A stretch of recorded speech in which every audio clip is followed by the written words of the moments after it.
From the heart of Dubai, where tomorrow is being built today, to the world. Welcome to the CTO Show with Mehmet. Here, we redefine technology and reimagine possibilities. With Mehmet, delve into the riveting realms of AI, cybersecurity, and digital technology. Experience the thrilling highs and lows of startups. Immerse yourself in the spirit of entrepreneurship and witness the future of business innovation being written in real time. Now, without further ado, let's tune in and explore the future. Hello and welcome back to a new episode of the CTO Show with Mehmet. Today I'm very pleased to have with me, joining me from the US, Jodi Hume. Jodi, thank you very much for joining me today. The way I love to do it, and the audience know by now, is I keep it to my guests to introduce themselves because I have a theory. The best one who can introduce themselves is themselves. So the floor is yours. Great. So I'm Jodi Hume, and I'm a third generation entrepreneur. So I have been around entrepreneurial conversations and decisions since I was a little kid. But and then I spent 16 years with an architecture firm as their COO as we grew from 8 people up to almost 50 people. And so I got to be in all the decisions around that. But for the last 15 years, I have been doing facilitation of leadership conversations and what started off as coaching, but is now something that I refer to as decision support for entrepreneurs and founders who are navigating both growth and then ultimately acquisition. And so it's a blend of there's some coaching in there, there's some advising, a little bit of consulting here and there where it makes sense, and then a lot of something that I would call business therapy, if that was such a thing. I'm not a therapist, but business is uniquely daunting from a personal development and emotional and energetic regulation, as well as the cognitive toll of it. And that kind of Venn diagram of all those things together is like the space I love to play in. Very much, things that I love to talk about, actually, Jodi. So Are we going to nerd out on stuff here?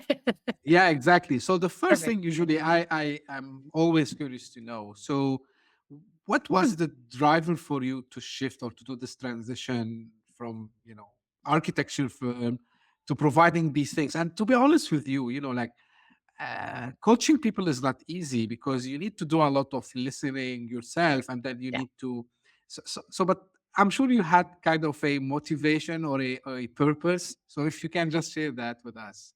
Yeah. So yes and no. So here's the funny thing. My entire life, I have been this interesting blend of left brain and right brain. I started off as an engineering major in college, and then I switched to psychology.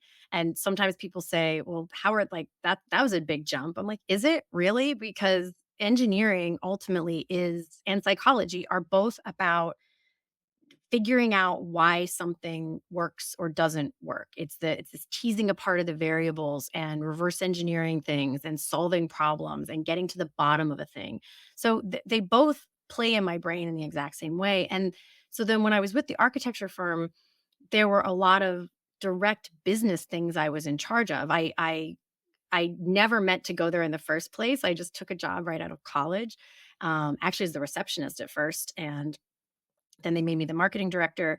And I discovered very quickly, or maybe not so quickly, I was discovered over the years that I am extremely good at making things better. I think I knew that part already. I kind of revamped marketing and got that machine rolling. The part I learned about myself there was that once something is better and it's operationalized and it's working, I am not the person to keep it going. That is not the magic that I bring to the world. I am really good. So I would move on to making other things better. And something I think we do a lot is, you encounter a weakness, you think, oh, I need to get better at that. Because of the way they were structured there, I was really blessed with the fact that when I got bored with that, when it wasn't for me anymore, I was able to hire somebody, they allowed me to hire somebody else to do that. And I took over, I revamped the finances, and then I redid this. And that's how I became COO, was just following that path of where the energy was for me. And when that energy left, I mean, at the time, that was a gift from them. I learned through that, though, that is actually an incredibly valuable and strategic entrepreneurial skill of following where your energy is. don't write it off as like a indulgent thing. It is a sign of where your magic, where your superpowers really are, and finding ways to get other people to do the other things. But along that way, while I was being COO, I did have this unnamed, unofficial role of the one of the principals used to jokingly call me the ombudsman. I was the person that handled all of that smushier personal, like we didn't even know the word coaching, but like the people stuff in the office, and this like, kind of glue that kept it all together. And so I was getting to use like both these sides of my brain, kind of the brain and the heart is more almost what we are talking about, like the coaching listening. But interestingly, and this leads up to where I made the shift. So one of the things under my purview was the IT stuff, and I would do the most base level IT troubleshooting before we would call our actual IT guy.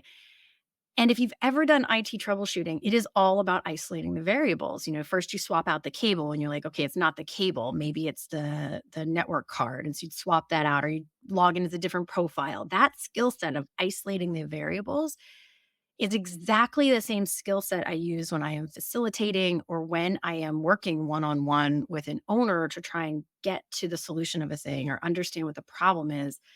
It's the exact same thing. And so I started off taking facilitation training through Hopkins because I wanted to do that. Our clients at the time needed that. And so I was looking for a new thing. And we had grown to be like 40 people, and I was out of things to fix, um, which was a bummer because I loved that company and I didn't necessarily want to leave, but the gum was losing its flavor for me of the actual work that I was doing. To answer your question, is like I loved the company, but I needed a new thing. And so I took the facilitation and training and then coaching training. And I ended up doing both for about 7 or 8 years. I did them on the side. They were fine with it.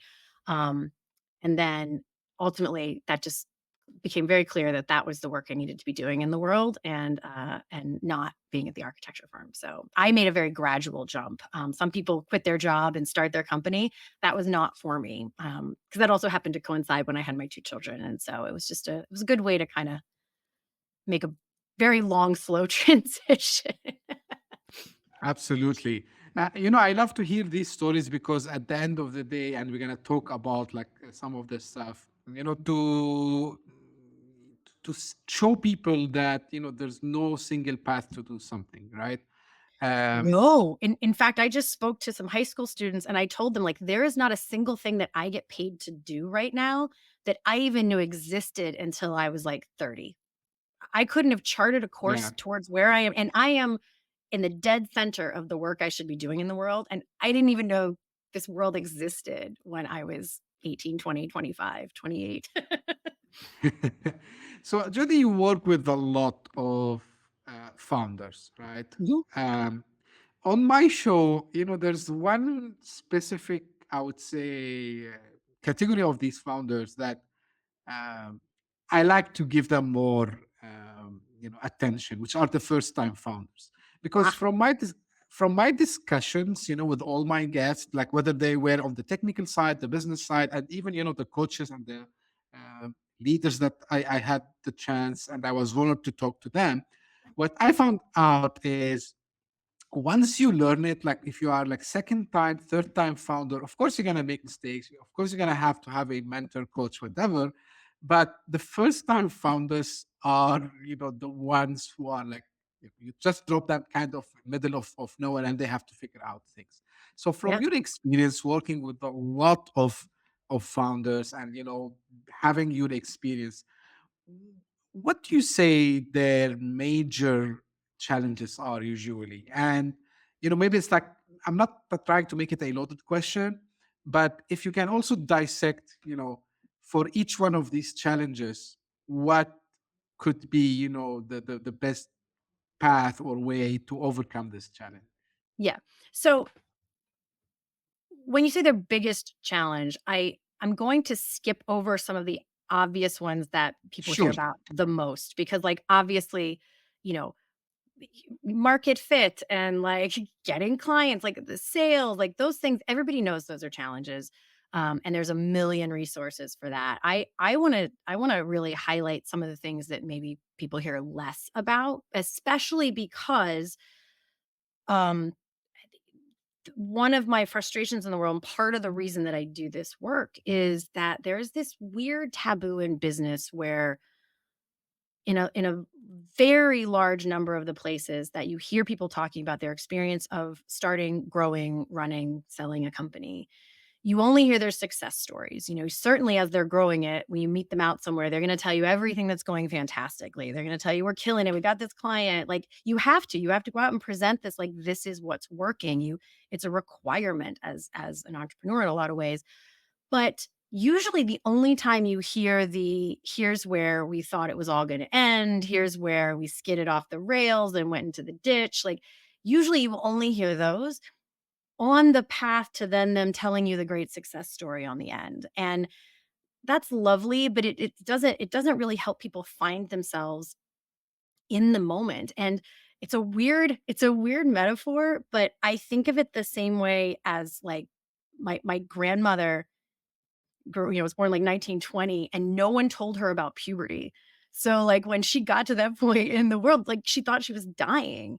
And I feel like a lot of that is like that for first time founders. There's so much they don't see in other founders' journeys that when it happens to them, they think they're broken or not cut out to be a founder, like their company's failing. And I'm like, oh no, dude, that's just what happens when you have like that's what happens when you hire your first couple people, or that's what happens when you get around like 10 to 12 people, this starts to happen, or like 18 people, this starts to happen. So there's all these like business puberty things. So that's one lesson in and of itself is do not suffer alone. Find somewhere where you can hear from other people about like, is this me or is this just what happens? So finding other ways and places where people will be candid with you and sharing your own experiences for other people so that it takes a village to do a lot more than raise a child, and finding those connections and community is super important.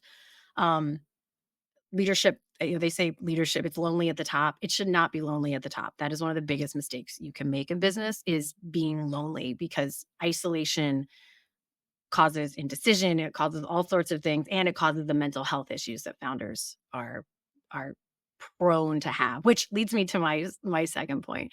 Um, do not overstep your energetic and emotional regulation. Those things there's a lot of talk about burnout, and burnout's super important to avoid. I'm not gonna poo-poo avoiding burnout, but because of the nature of like hustle culture and sort of like the romanticized versions of startups, and like you are gonna work very hard and be very tired and be very exhausted and frustrated and all those things. But by the time you're talking about burnout, you are way past the point. Like the part where this is from a neuroscience standpoint, what your brain needs to be cognitively optimized is to not be overwhelmed, to not be exhausted, to not be energetically hijacked. Like the I think what people don't understand is all of the things you need to be a really high functioning founder, those executive functioning, like prioritizing and strategizing and decision making and all those things are executive functioning. Energetic and emotional regulations are prerequisites to that part of your brain being able to function. So it is not some smushy like self-care thing. It is an Olympic athlete level strategy to manage your energy and your emotions. And the best founders, the ones I've had who've sold their companies to Google and to whatever, they absolutely prioritize those things in a shameless and relentless way because they know that's what optimizes their cognitive capacity. And so do not step over those things. And that includes, as I alluded to before, your energy, like your excitement. And that's not to say that you're not going to have to do things you really don't want to do, but you have to pay attention to follow the juice. If everyone in your company is working on their highest and best use and the stuff that really gives them energy, your company will go much further than if everyone's slogging. There are a couple of points that, just, when you mentioned them, something sparked in my brain. So the first thing is burnout, and you talked about the hustling culture. And at the same time, we see the stories, and this applies not only for founders, it applies everywhere. Like you should be also like kind of resilient, or but as a founder, how I can know, and burnout, by the way, and we had, I think last year, just one episode just about burnout, right? It's Mhm. very it's something very dangerous. So how I can know as a founder that actually, okay, hold on, I think I'm doing this too much. I should take a break, step back, think about it, and then come back. And because, Jody, what happens sometimes because of the excitement that you talked about, and because all, the way I like this term. We romanticize, the whole startup story, and people they think if we gotta go to this route, this is what's gonna happen. Which is, I Mhm. don't think it's a destiny because they can do it in different way. So Right. when is the moment that they need really to say, hey, I need to stop, I need to reflect, I need to maybe go talk to someone. Yeah. So the things I think that are most obvious but most missed. That sentence didn't make sense, but hold on a second. The most regular, probably is a better way to say it, and most missed are things like indecision or spinning your wheels or self doubt, like anything that is slowing you down. Um, I actually think of it so like here in, it snows here. It's very muddy sometimes in the spring. Anytime that if you've ever been in a place, any place where your car is spinning wheels, if you've ever been in that experience, the thing you don't just keep hitting the gas. That just digs you deeper into the thing. Anything that is causing that kind of wheel spinning or repetitive, can't get out of a thing, what you need in that moment is traction. You have to find some way to get traction with the thing. I mean, that usually, from a brain standpoint, requires like stepping away. So there's a couple things to keep in mind here because resiliency is not an after the fact. You don't run yourself into the ground and then try to become resilient. Resiliency is a discipline practice of investing in your store of like what you have to like your reserve to pull from when you are feeling exhausted. And I mean, I know we saw a lot of this after COVID. People kind of run through their stores, and so they would just get more irritated more quickly or they get tired faster, and it was because we kind of depleted those stores of what you kind of lean into. But so a couple things, there's some ways you can get the further back into the cycle of depletion that you can go, the more resilient you will be because the half life of that resilience lasts longer. So there's some really basic things like it is well proven scientifically, like our brains are not designed to marathon throughout the day. We are designed to sprint. And so what that means is if every 60 minutes, 90 minutes, you take even a 5-minute break, and that doesn't mean like go play on your phone, but just walk around the house once, stand up and do jumping jacks, like go sit outside and close your eyes and listen to the birds for a minute. Just some kind of period at the end of a sentence with a space before you start the next thing will improve the half-life of that glucose, which this prefrontal cortex part of your brain is responsible for all the things you needed to do to grow your company. And that part of your brain gobbles up glucose faster than the rest of it, like tied together. And you see this even if you're not a founder. Anyone who has woken up who gets up in the middle in the morning and says, I'm going to eat all the right things and drink water and have all these wonderful habits. And you're pretty good at that throughout the day. And then there comes a point like late afternoon going into evening and you go home and you're like, no, I'm just going to eat all the cookies and potato chips and have a drink. Um, that is not, that is not, there's a reason for that. It's because your prefrontal cortex is also in charge of impulse control. And if you have burned through your glucose throughout the day, by the end of the day, you don't have the reserve for impulse control. And so it just gets harder in the evenings.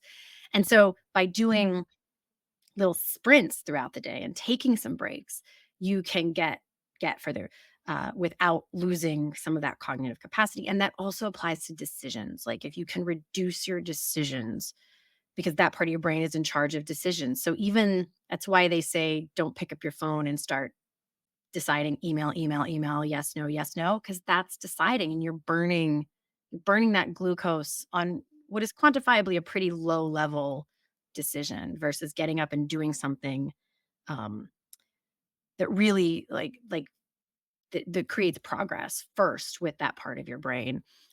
Which also, I won't totally nerd out on the brain thing here. This also ties into dopamine, like being really conscious of your dopamine.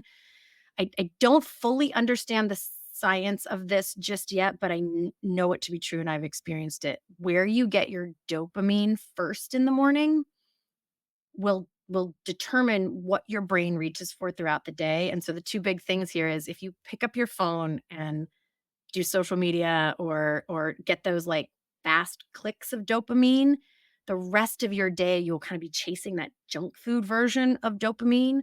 Whereas if you get up and do something that checks a productivity box, even like unloading the dishwasher or whatever, like something that is progress oriented, your brain will reach for that throughout the day. And that is more the energy you need as a founder. That's very important. And yeah, I agree with you about, the point of how to get the dopamine. I used to do it the wrong way before Oh until yeah. I learned from some books and some articles. Trust me, You, I've like the reason I'm so solid on this is I personally tested it a bunch of days. Like I will wake up and just like play on TikTok for half an hour and then see how my day goes versus if I wake up and when I say half an hour, I'm like, yeah, right, half an hour. Once you start, you're like, but and absolutely. it's a bummer. Like I hate it because like I'm like, okay, I have now experienced with like a reliable set of statistics that it's impossible to ignore that it does change the texture and flavor of my day based on what I do first. And so that's just a discipline is like I don't have some like really rigorous morning routine. I'm not that person, but I do reliably make a very conscious choice of what I do first. And I did want to add one last thing to that list of like things to do. Do this one, I know this one feels like so hard, but if you could just trust me on this one. When it feels like the very last thing you can do is take a break and, for instance, go walk in nature or something like that. Like I really push my entrepreneurs into the, I don't know if you've seen the 7 kinds of rest because they're bad at regular rest. Like these are not people who like lay down and chill out. Like they need active rest. And so if you look through the 7 kinds of rest, it's also important because you don't always need physical rest. Sometimes you need like technology rest. Sometimes you need social rest if you're not getting the right energy from other people. Sometimes you need creative rest, like Google, like a doodling or taking a walk. Watch out for when it feels like the very last thing you could do is rest or stop and prioritize and take stock and like when it feels like that's the last thing you could do, trust that that is absolutely the most important strategic thing you could do. That is the sign that that's what you need is when it feels like you can't possibly do that. And that's so hard. Like I get it. It's hard for me too and I preach it all the time. But much like the dopamine thing, it's just real. That's how you know. Yeah, of course. And I know, Jody, like you have some, psychology background. You said you're not a Not a therapist, but therapist, but, I don't know. I was a psychology major, and then in the, 30 years since then, I feel like there's a certain number of, like, articles and books you read that they should just be like, "Yeah, that counts. You have a degree." Exactly. Now, one of the things, and even we discussed it before, which causes stress, which is that when they have, I mean, the founder, they have something very important and they need to decide on, and then they feel they are stuck. Mm, Um, from your experience, first, what causes this? Because uh, I know that they in the background they feel that okay, we are startup, we are agile. I need to take decision very quickly. But at the same time, and I've seen people, by the way, who told me that you know what, I'm not able to take a decision. yeah. And I'm talking about like major ones. I'm not talking about like just as simple things. So what causes that, and how they can overcome this? Yeah, yeah. Oh gosh, like, I have to see which things I tell you here. So a couple things. One, it is you kind of have to release the shame about indecision in a startup because you are most often more often than not, you are trying to create something or build something that has never existed before. So having a little bit of empathy for yourself around feeling like you're supposed to know is actually one of the things that causes indecision, because indecision isn't actually a thing in and of itself. It's like it's kind of the structures you're putting around a decision. It's almost like walls you put around it that make it impossible for you to accept any door as like the door to walk through. So you kind of have to step back and say, like, what is, you have to, it's like a metacognition thing. You have to look at your thinking and why you're making the decision. What about the decision? So I'm going to hit on a couple of things here. One, um, I had a client who was a design professor who said something so profound to me once that I feel like I say it once a week, that he said when his students ask him what's the right font or the best font, he said he tells them it's so rarely about getting the right font or the best font. You in design, you really just have to make sure you don't have the wrong font.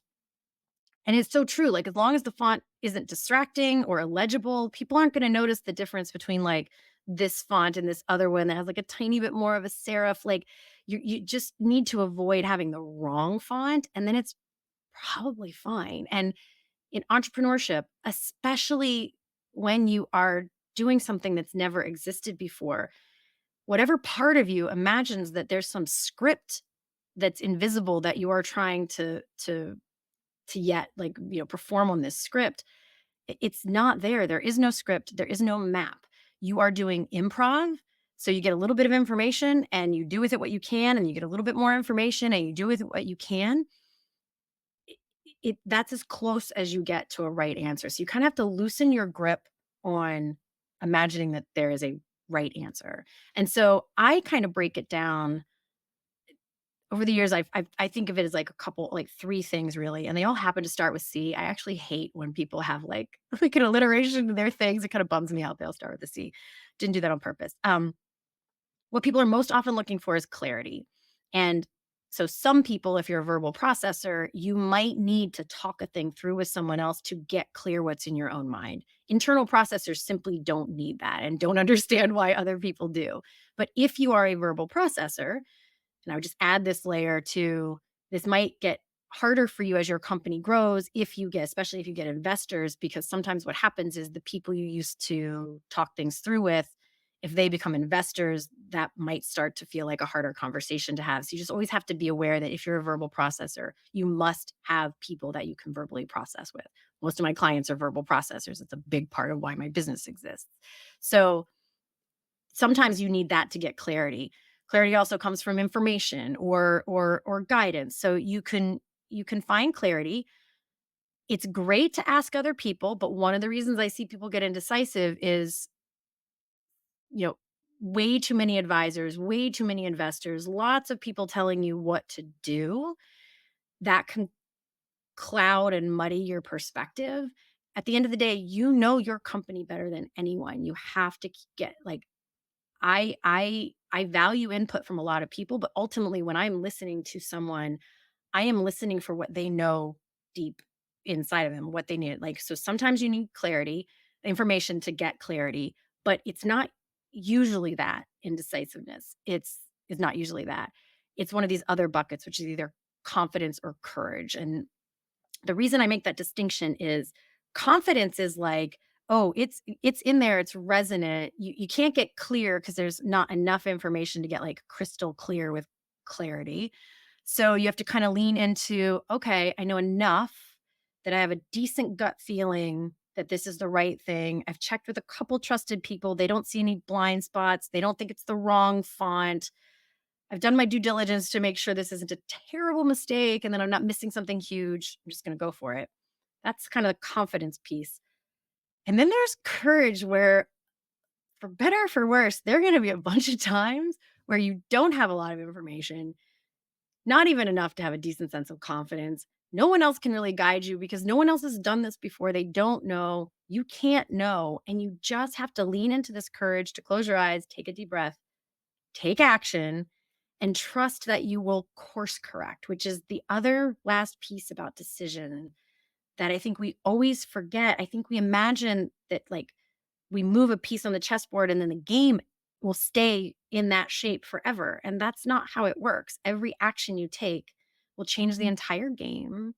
And then you will make new decisions. And one of the biggest skill sets you need as an entrepreneur is like course correction for the decision you made last week or last quarter that didn't work out the way you imagined. Doesn't mean it was a wrong decision. It just means that now it needs course correction. And relaxing into that is one of the best things you can do for yourself as a founder.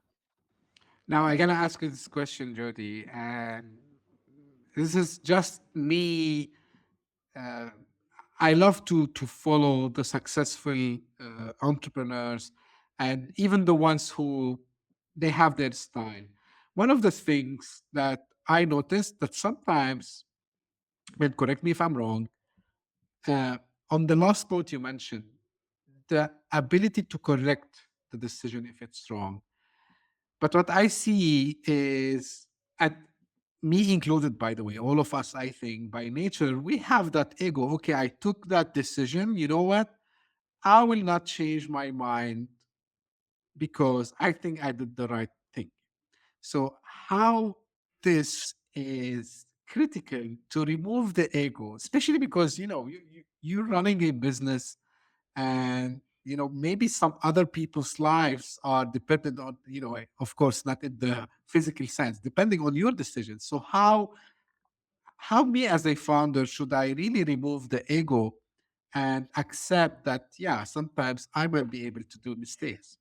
Well, so okay. So I think part of the reason I love working in business is just how often the most profound advice is contradictory to itself. So I'm actually going to talk to both sides of what you said because both are true, and that is the art of business, is deciding between both ends of what is true. So on the one hand, you said, like, I made a decision and I'm going to stick with it because I know that it was right. That is actually an important skill of entrepreneurship. You will, in order to create something that's never existed, or that you are going to have to go against the grain of people who can only see what they've seen before in that moment. And people have varying degrees of, like, there are some people who will only ever see that.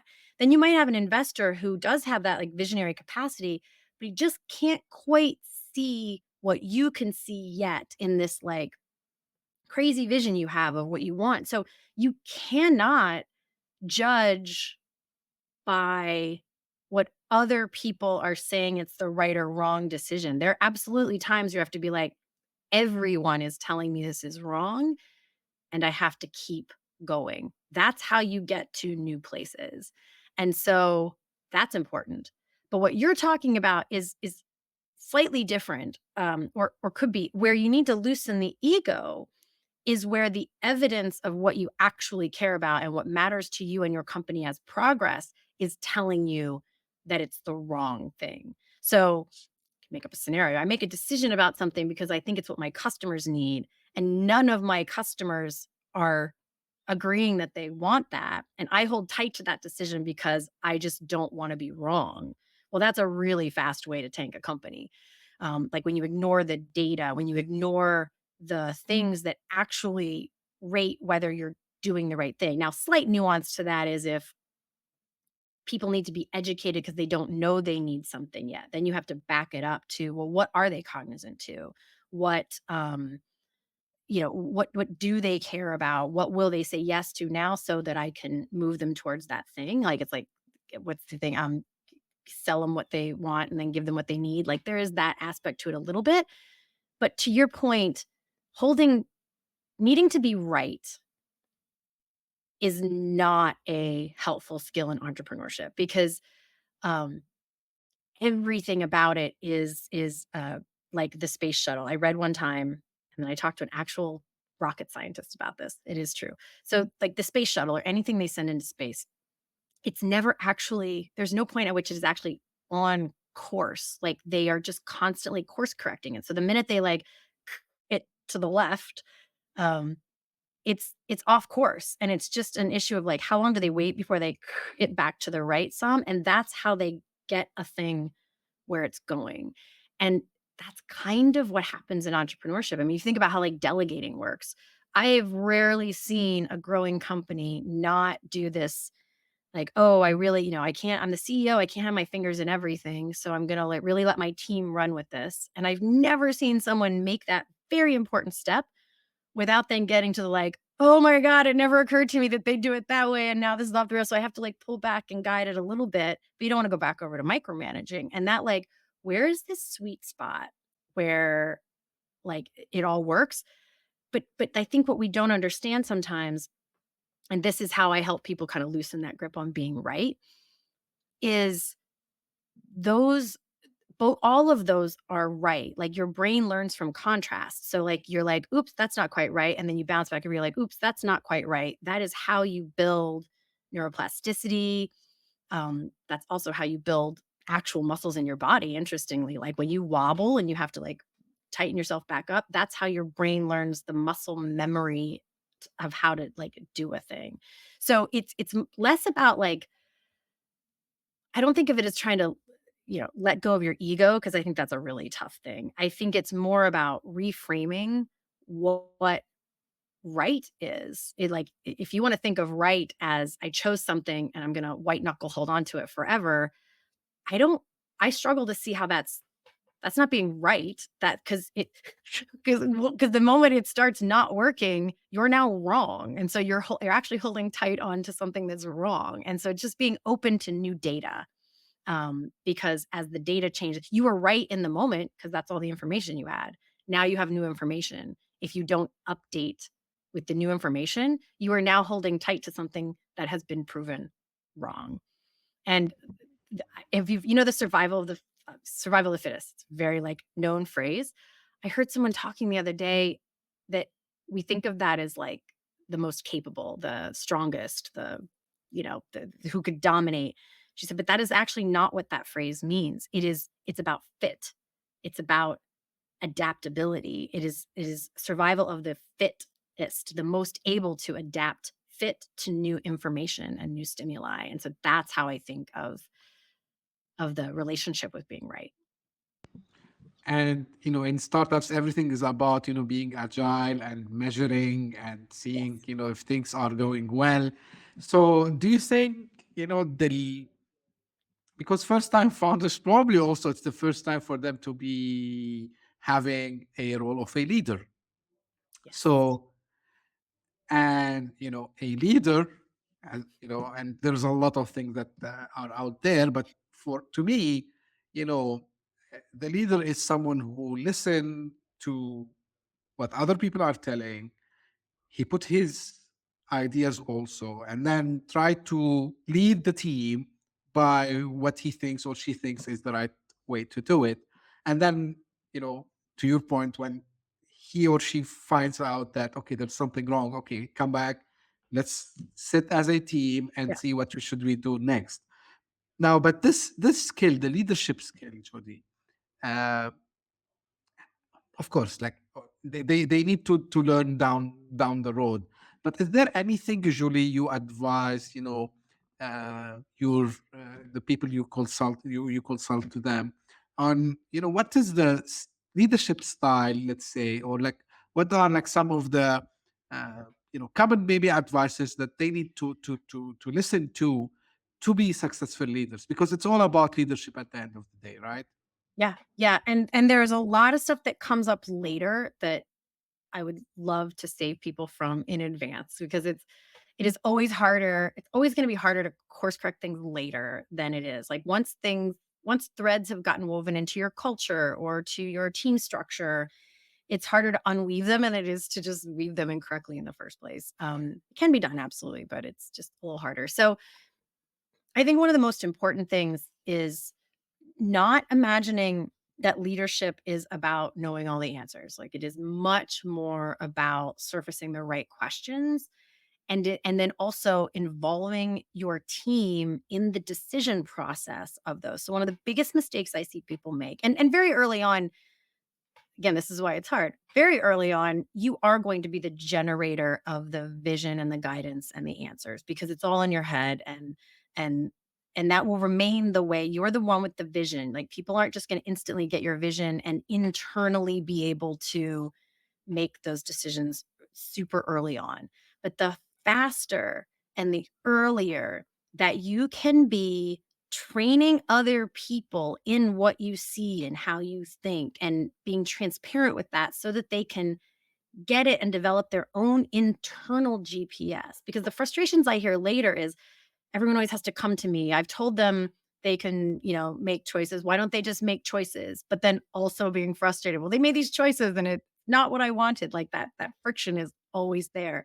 That is 100% a sign that they can't see what you see. And so this is especially true with visionary people. Like something happens, what they don't even realize is like a movie plays in their head, like a decision tree unfolds in their head in like a nanosecond. They're not even always aware how they're weighing the different variables or how they're considering what they're considering or like how they get to those things. So how on earth is someone else supposed to be able to understand and make similar decisions? So a couple things I've seen work.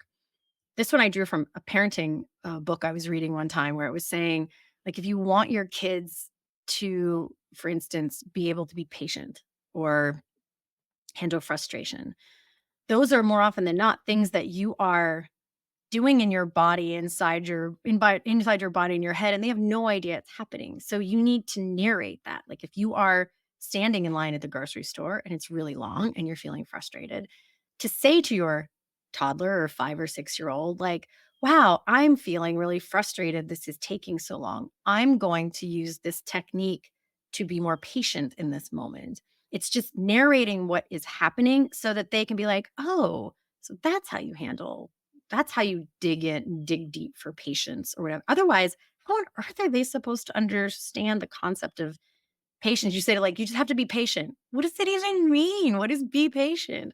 And so I have often worked with especially fast thinking visionary folks to slow down that movie enough that they can see some of the key frames. They don't have to teach every single frame, but like what are the decision points so that someone else can start to play that same movie at least in pieces, like even one or two key pieces. So to say like, well, when it comes to this and this, I always prioritize that. Like if push comes to shove, I decide that. If you tell me that, then I know and I have the confidence to make that decision and know that I'm not doing the wrong thing, because otherwise you're setting people up to get their fingers slapped, and people don't like to take risk unless they know there's a relative safety to it. So if you can reduce the risk by helping them see what you see. This is also true for bigger corporate decisions. Like the more you can involve people in the thought process. This is true for all teams everywhere. If someone has participated in the decision structure, and they don't have to be in every little bit of the way. And no, this does not mean decide by consensus. This does not mean everybody gets a say. That is not what I'm talking about. This is making your life easier along the road by giving them some part of the context along the way, even if you just like pull out one little snippet and kind of have them say like, well, here's what we were thinking about. And they grapple with it in their own brain, and then they're with you. Whereas if you go through this crazy long decision, I've seen this happen so many times. You go through this whole thing either in your own head or just with like you and a co-founder, and you decide a thing and then go try and announce it to people. They are only seeing that last bit. So they can't know. Like I've seen so many times where the staff will be like, oh, this is a terrible decision. Or it's a terrible option. And what I want to say is, oh my Lord, you should have seen the other three options that they had. Like they were so awful. This one's like glowing rosy sunshine rainbows compared to the other choices, but they don't know that. So they have no context. So you're just creating a lot of friction and swimming upstream for yourself if you hold everything really close to the vest. um, don't operate with transparency, that as much transparency as you can possibly tolerate for yourself. Again, that doesn't mean you share every little thing of like the sky is falling and we won't be able to make payroll next.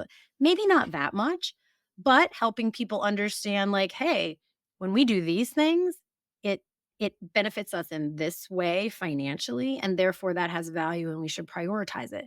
Then they have that internal GPS to decide with you. So those are some of the biggest things that I think are investing early in a team of people who see what you see and know what you know, and involving them so that it's not all on you. Because if you get to 6, 8, 10, 12 people and everyone has to come back to you to check so that they know what to do next, you are going to be absolutely miserable and it will stagnate the growth of your company so quickly. Absolutely. Like great advice, Jody. Now, how, a question that also people ask me sometimes, like, especially first time founders. Again, I relate to another question later, like how or how early in their startup stages they need to go and start to work with people like yourself, Jody, because sometimes it might be very late, right? So if someone Yeah. comes to you and they tell you, hey, like we have this problem, I'm sure that you might say, hey, like you're too late, sorry, right? So No, it's never, I mean, well, I mean, I started to say it's never too late. I don't like absolutes. Um, I like this. yeah, I'm not testing, but I yeah, love people who are optimistic, like yourself. So, but yeah, of course, yeah. there should be like a sweet spot. Let's call it this way. There is, and I would say that, like, so really early on, you probably don't. I mean, I think you can always. There's always value in. I work with startups who are literally just coming up with their idea all the way up through selling like huge companies. So where most of my one-on-one, where the like the on-call decision support, where I am at their beck and call when they need it, that tends to be a more valuable service. um when, let's say, there's no magic to this, but you have like 20 people, 30 people, like there's so much going on. You're going, you're fundraising, you're maybe going through processes to consider exits, like there's a lot more going on, and so it definitely makes sense. The thing that really I think you can get from day one, you cannot go too early on this, is anything you need some place. And like, for instance, I have a group of SaaS founders, and a lot of them are in the very early stages. And this is a great place where they get like a little bit of me, but what they really are getting is I hate that this phrase is so loaded now, but like a safe place. And again, this is not smushy. This is, as Seth Godin says, if you have a problem you can't talk about, now you have two problems.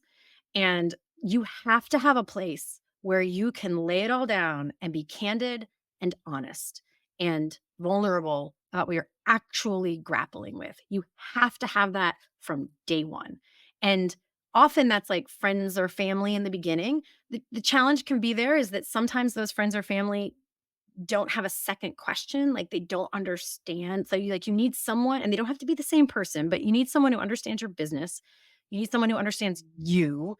You need someone who is at least cognizant of what's going on in your life, because that absolutely plays in all this. And you need someone or someones who have been in this experience. And so early on, being in a round table, not a round table that is just simply focused on another place to come and hear best practices and for everyone to say like, I'm killing it and here's all the good news. I mean, that's great. It serves a certain purpose. If you go and you hear the latest speaker on marketing, this, like, all those things are necessary.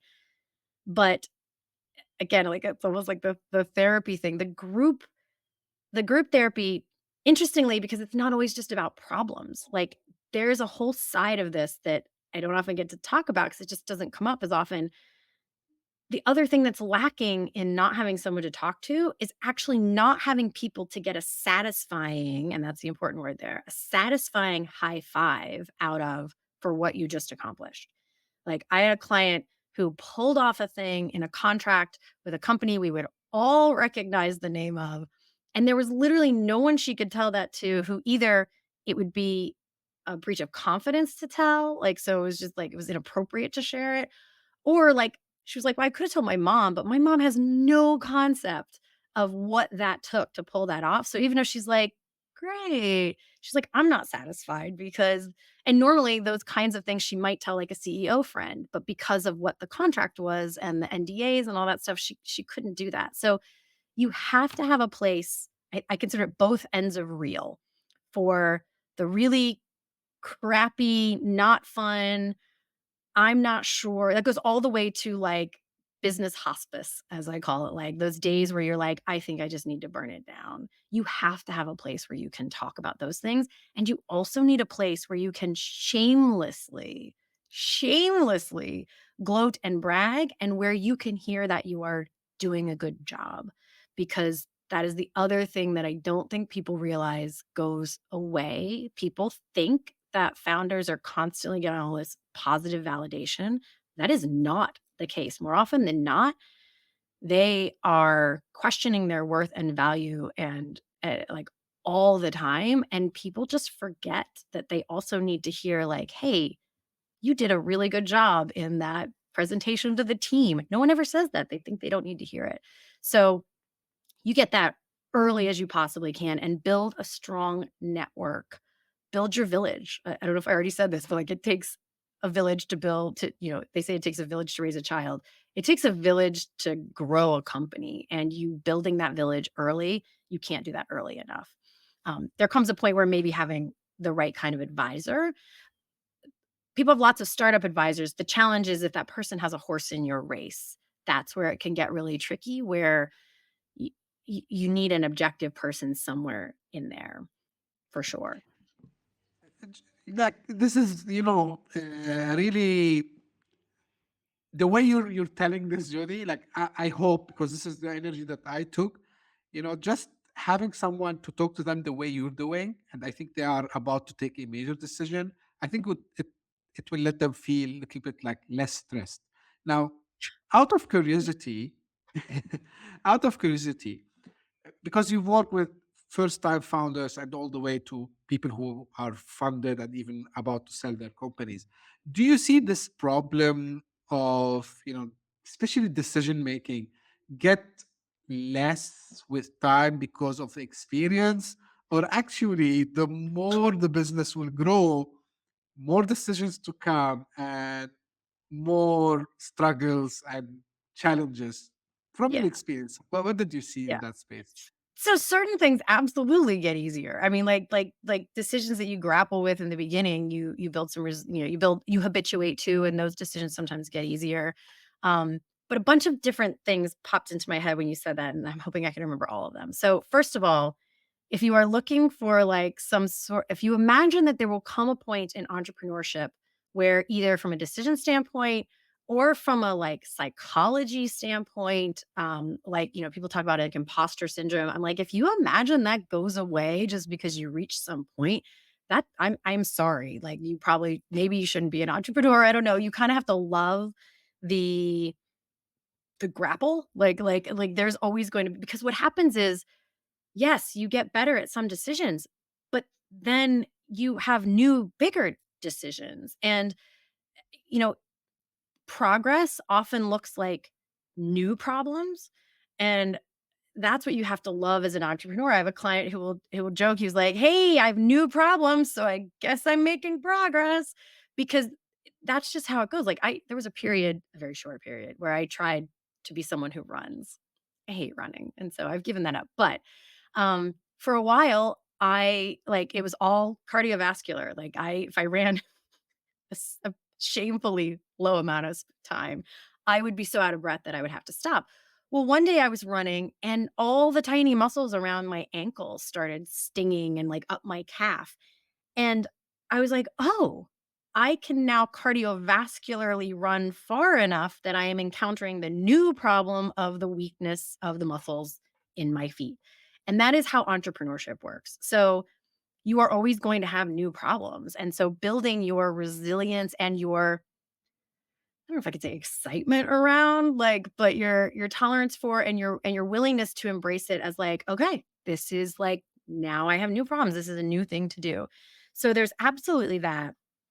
It does get easier, but also some things get easier, some things are always hard. But there's also this thing where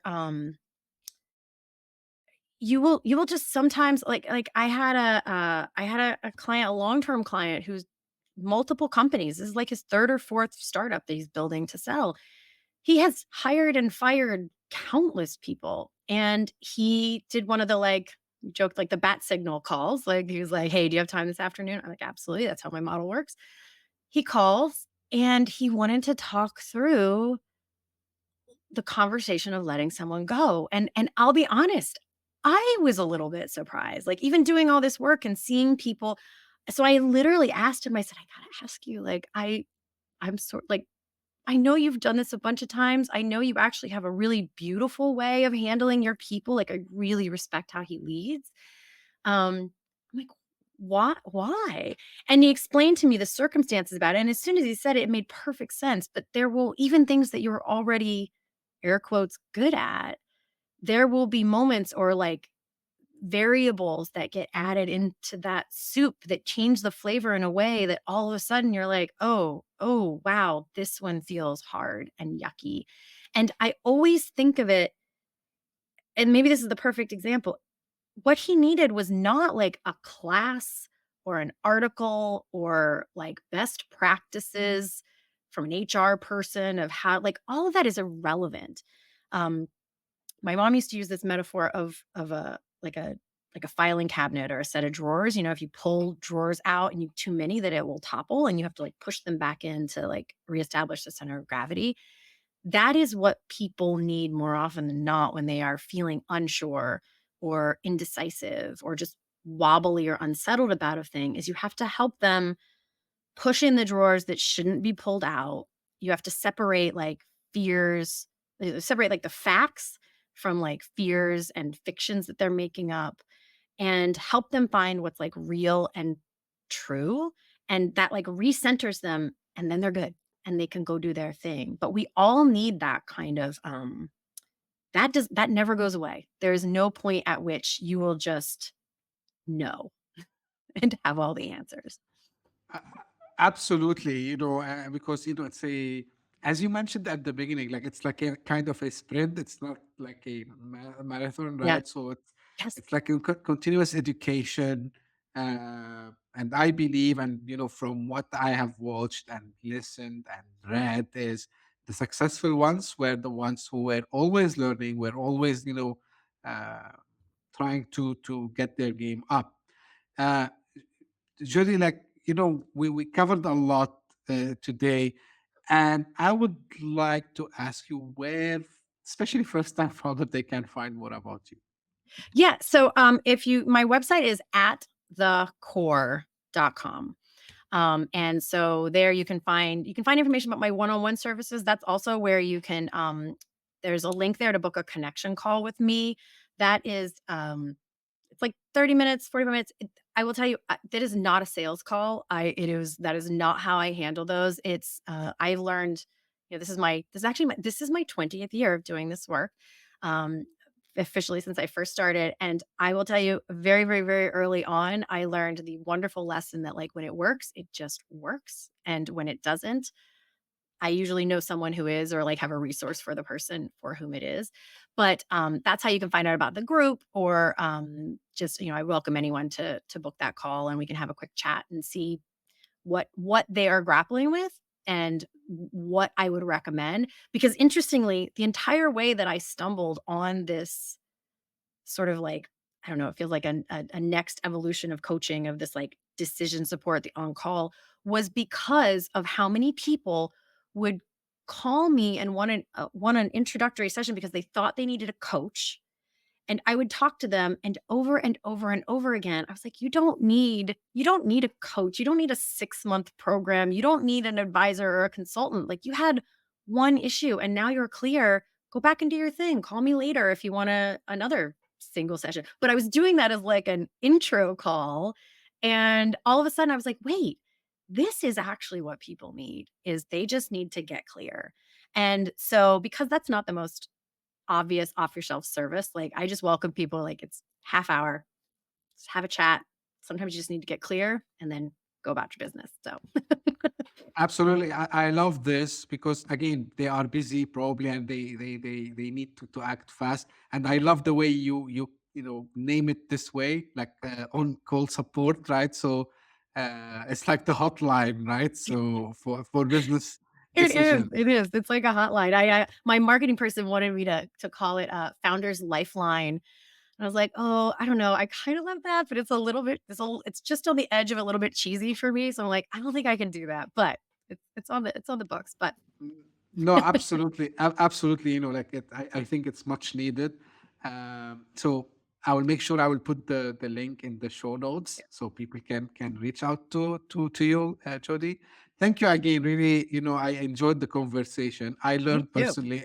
I learned a lot of things from you, and this is why actually I do what I do, because bringing thought leaders like yourself, people who are experienced like yourself, Jody, to share their experience and insights and make the journey for fellow entrepreneurs easier than previously it was done. So I'm Well, happy that. I appreciate you and your show. You have some wonderful guests. It's a fantastic Thank show. So you. I really appreciate that you do what you do. It matters. Oh, thank you. That's really a review from you that I appreciate. And this is usually how I end my episodes. So this is for the audience. If you discovered this podcast by luck, someone sent you here. Thank you very much. I hope you enjoyed it. Please subscribe, and we are on all the podcasting platforms. Share it with your friends and colleagues. And if you are one of the loyal fans who keep coming again and again, thank you very much for your loyalty. And I appreciate all the notes that you send me. I appreciate all the emails. I read them all. And plus, if you are interested to be on the show, I repeat this again and again. You know how to find me. Reach out if you have something interesting, you want to discuss something related to tech, entrepreneurship, and startups. Reach out and we can arrange this. Thank you very much for tuning in, and we'll have a new episode very soon. Thank you. Hit that subscribe button, share the show with your tech-savvy friends and fellow entrepreneurs, and leave us a review on your favorite podcast app. Your support means the world to us.